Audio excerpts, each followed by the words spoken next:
Oh, there. This is my assignment 3 case conference and reflection based on assignment 2. So, in my client was Stefania Ferrero, a 20-year-old, apparently healthy individual. She has a very busy lifestyle as she currently has 2 jobs and currently is doing 2 placements whilst at uni. Steph goes to the gym 3 to 4 times a week and also partakes in Taekwondo.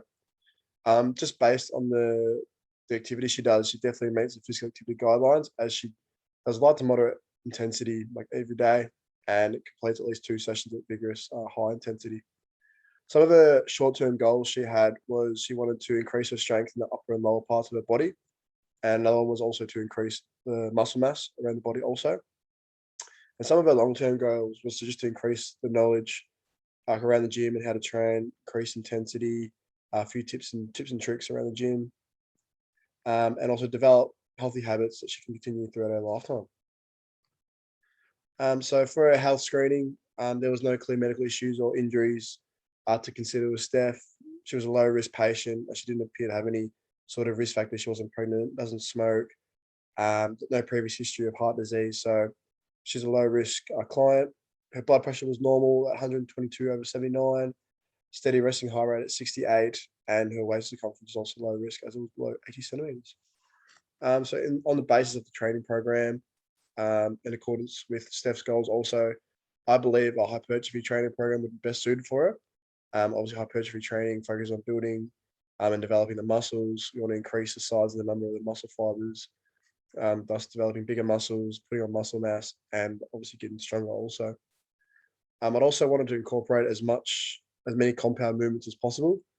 Obviously, we only had an hour session during our weeks, so it'd be really efficient time if we could get as a compound movement. Obviously, there's a lot of muscles involved in the movement, so in a little amount of time. So yeah, we really focused on that. So for the first week, we had a physical assessment, and so we had to do flexibility, lower body strength, cardio, upper body strength, and core strength. So for flexibility, I picked the sit and reach test. Steph scored 35 centimeters on it, putting her in the average range. For cardio, we did the Bruce submaximal treadmill test. According to my calculations, if you can see on the bottom right there, Steph's predicted VO2 max would be 39.2, putting her in the average range also. We also did the plank test for core strength, and Steph scored 2 minutes and 8 seconds, putting her in the above average range. And these last 2 ones were the main ones we were aiming to focus on. So mole sit, obviously a indicator of lower body strength, and Steph scored 56 seconds on that, putting her in the good range. And for the push-up test, it's obviously upper body strength. And she completed 27 consecutive reps, putting her in the good range. So this is the first week of the program. This week, I really focused just on introducing the basic movements that we're going to do throughout the training program, the duration of the training program. So it's just kind of introducing everything, getting the tempo and stuff like that all down packed. Week 2, we started increasing the intensity. So I've thrown in a drop set, thrown in a superset just to give her a taste of what was to come. And as you can see, over these next few training program weeks, we're going to be progressively overloading, whether that be increasing the weight or the reps. The week 3 of the training program, so yeah, it's pretty much a superset and a drop set in every single lower or upper body area. So just increasing the intensity, increasing the weight. And then for the last week, we kind of just put it all together and, had a look back at the last 3 weeks and go, okay, what's worked, what hasn't worked. Then we kind of just put it into that last week and I throw a bit of variety in there with a few new exercises and stuff like that. So for the final week assessment, we did the exact same tests. Sit and reach, she scored 34 centimeters. So she went down by 1 centimeter, putting her in the average range. We didn't do anything about flexibility, so I'm not too concerned about that. So for the Bruce submaximal test, her VO2 actually went up to 41.4. She's still in the average range. Again, didn't test for it, so we'll take the increase anyway. And for the plank test, she scored 1:45, putting her in the average range. Just to let you know, we didn't do the testing right after the last week. Steph unfortunately had COVID, and when we were doing these tests again, she still had a little bit of symptoms, still a bit fatigued and stuff like that. So some of these results could still be bit skewed, but we had to work with what we had. And if she was feeling any tighter than that, I would have let her stop. But she was a real good sport and was able to perform. But anyways, these last two ones were the ones we were really looking at. So the wall sit, second time around, she scored 104 seconds, like literally doubling her time and putting her in the excellent range for lower body strength, which is a really good thing to say. We really focused on that. And for the push-up test, she also completed 30 consecutive push-ups, still putting it in a good range, but she increased that one also. So I'm really, really happy for her, really proud of it, and just shows her hard work had paid off throughout the training program. And also, yeah, in the bottom right, there was the Bruce submaximal results. So training program, I wrote the training program obviously based on the previous history and previous research, I should say, on what's worked and what's not, like looking at the sources.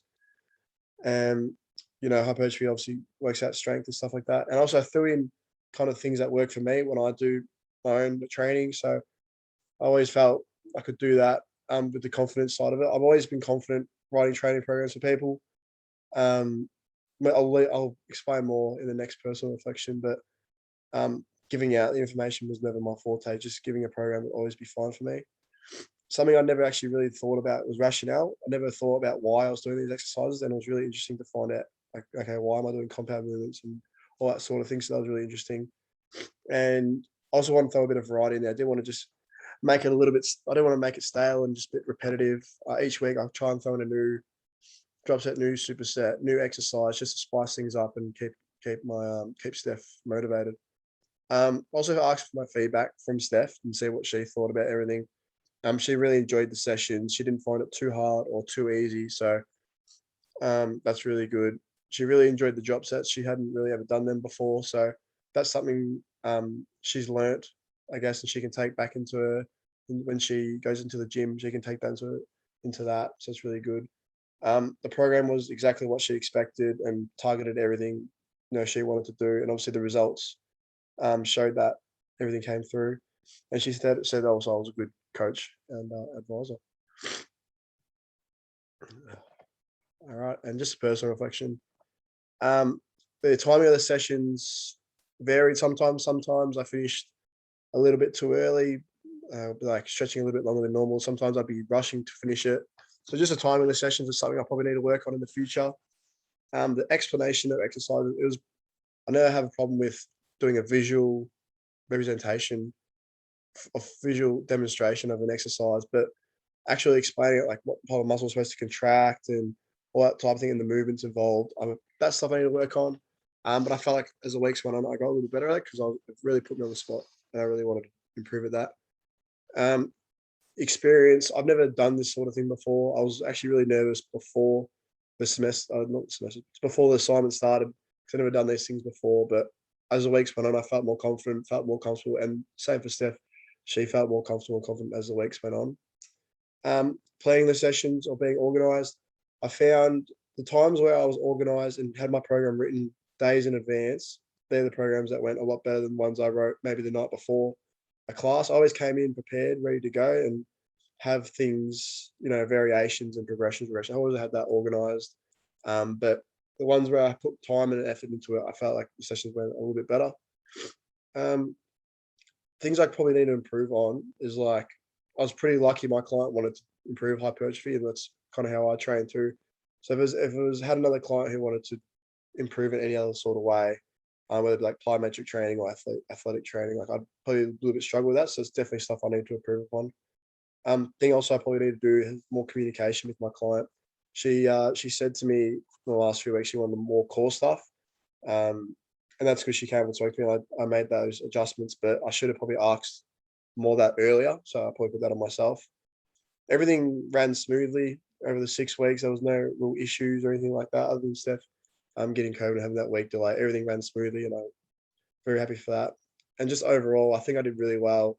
Obviously, I was really nervous beforehand, but as the weeks went on, I felt more confident, and I really enjoyed this assignment more than I thought I would, actually. So, no, it was really good to just get a taste of what it was all like. And yeah, that's really, thank you for listening, and I hope you enjoy.